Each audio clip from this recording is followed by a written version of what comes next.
సాటి బీసీగా నేను అడుగుతా ఉన్నా. ఇవాళ రాజమండ్రి పార్లమెంట్ నేనే ఉదాహరణ. స్వతంత్రం వచ్చిన తర్వాత మొట్టమొదటిసారిగా జగనన్న బీసీలకు ఇచ్చాడు. నువ్వు ఈ రోజుకైనా సాహసం చేస్తూ ఉన్నావా అని అడుగుతా ఉన్నా. ఇదే చంద్రబాబు నాయుడు గారిని, ఇదే పవన్ కళ్యాణ్ గారిని అడుగుతా ఉన్నా. కనీసం ఈ రోజుకైనా మీరు సాహసం చేస్తున్నారా? సాహసం అని కూడా అనట్లా, మాకు న్యాయం చేస్తున్నారా అని అడుగుతా ఉన్నా. లేదే. ఇదే రాజమండ్రి పార్లమెంట్ కానీ, ఇదే రాజమండ్రి అసెంబ్లీ కానీ, ఇదే రాజమండ్రి రూరల్ కానీ 3 సీట్లు బీసీలకు ఇస్తూ ఉన్నారే జగనన్న.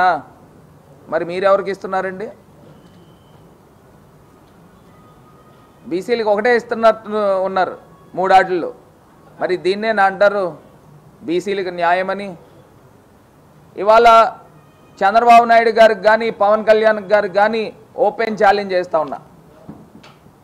మేమిచ్చిన బీసీ సీట్లు ఎమ్మెల్యేలకి ఆ స్థాయిలో మీరు ఇవ్వగలరా? ఇది ఫస్ట్ అంశం. మీరు బీసీ డిక్లరేషన్లో పెట్టండి. మేము ఎంతమందికి అయితే ఎమ్మెల్యేలుగా బీసీలకు ఇస్తూ ఉన్నామో మీరు ఇవ్వగలరా? మేము ఎంతమందికి అయితే బీసీలకు ఎంపీ సీట్లు ఇస్తూ ఉన్నామో అన్ని సీట్లు మీరు బీసీలకు ఎంపీలు ఇవ్వగలరా? సూటిగా ప్రశ్నిస్తున్నా. మీ చిత్తశుద్ధి ఏంటనేది ఇవాళ క్లియర్గా ప్రజలకు అర్థమవుతుంది. ఇది కాకుండా రెండో అంశం దగ్గరకు వస్తే, మరి చంద్రబాబు నాయుడు గారికి 42 ఇయర్స్ ఇండస్ట్రీ అని చెప్తా ఉన్నాడు నిన్న స్టేజ్ పైన. ఈ 42 ఇయర్స్ ఇండస్ట్రీలో మా బీసీలు రాజ్యసభ చేయడానికి పనికిరారండి? అంటే మీ పక్కన కూర్చోడానికి పనికిరారండి? ఎంతమందికి రాజ్యసభ సీట్లు మీరు ఇచ్చారని నేను చంద్రబాబు నాయుడు గారిని ప్రశ్నిస్తూ ఉన్నా.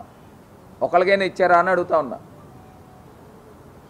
అప్పుడెప్పుడో తెలంగాణలో ఉన్నప్పుడు దేవేంద్ర గౌడ్ అనే ఒక వ్యక్తికి ఇచ్చారు. ఇవాళ మా పార్టీ మేము అధికారంకి వచ్చిన తర్వాత మాకున్న గతంలో ఉన్న 9 సీట్లలో 4 సీట్లు బీసీలకు ఇచ్చామే. మరి మా దగ్గర ఉందా సామాజిక న్యాయం? మీ దగ్గర ఉందా అని అడుగుతా ఉన్నాం. బీసీల పట్ల అంకిత భావం మా దగ్గర ఉందా, మీ దగ్గర ఉందా అని అడుగుతా ఉన్నాం. ఇది కాకుండా నిన్న ఇంకొక మాట కూడా చెప్పాడు. రజకులకి ఎస్సీల్లో చేర్చేదానికి కేంద్ర ప్రభుత్వానికి పంపిస్తాము అని చెప్తా ఉన్నాడు. నేను అదే అడుగుతా ఉన్నా. ఇదే చంద్రబాబు నాయుడు గారు 14 సంవత్సరాలు ముఖ్యమంత్రి కింద ఉండి ఇప్పుడు దాకా ఎందుకు పంపించలేదు నాయనా అని అడుగుతా ఉన్నా. మీ చేతిలో కూడా ఏం లేదు. కనీసం మీరు తీర్మానం చేయాలి కదా, ఏపీ అసెంబ్లీలో తీర్మానం చేయాలి కదా. ఉమ్మడి రాష్ట్రంగా ఉన్నప్పుడు ఏపీ అసెంబ్లీలో తీర్మానం ఎందుకు చేయలేదు అని అడుగుతా ఉన్నా. ఇది కేవలం ఎలక్షన్ స్టంట్ డ్రామా కాదా అని అడుగుతా ఉన్నా. ఇదే వడ్డెర కమ్యూనిటీ గురించి మాట్లాడుతూ ఉన్నాడు. వడ్డెర కమ్యూనిటీ గురించి ఏం చెప్తా ఉన్నాడండి? వడ్డెర కమ్యూనిటీని ఎస్టీల్లో చేర్చాలి అని చెప్తా ఉన్నాడు. మరి ఇదే 14 సంవత్సరాలు ముఖ్యమంత్రి కింద ఉన్న చంద్రబాబు నాయుడు గారు ఎప్పుడూ ఆలోచన కూడా ఎందుకు చేయలేదు అని అడుగుతా ఉన్నా. ఇప్పుడే ఎందుకు గుర్తుకొచ్చింది అని మీకు అడుగుతా ఉన్నా. ఇది ఎలక్షన్ స్టంట్ డ్రామా కాదా అని అడుగుతా ఉన్నా. మరి ఇన్ని అబద్ధాలు చెప్తూ, ఇన్ని మోసాలు చేస్తూ ఇవాళ ఈయన మాట్లాడుతూ ఉన్నారు. ఇది కూడా ప్రధానమైన అంశము.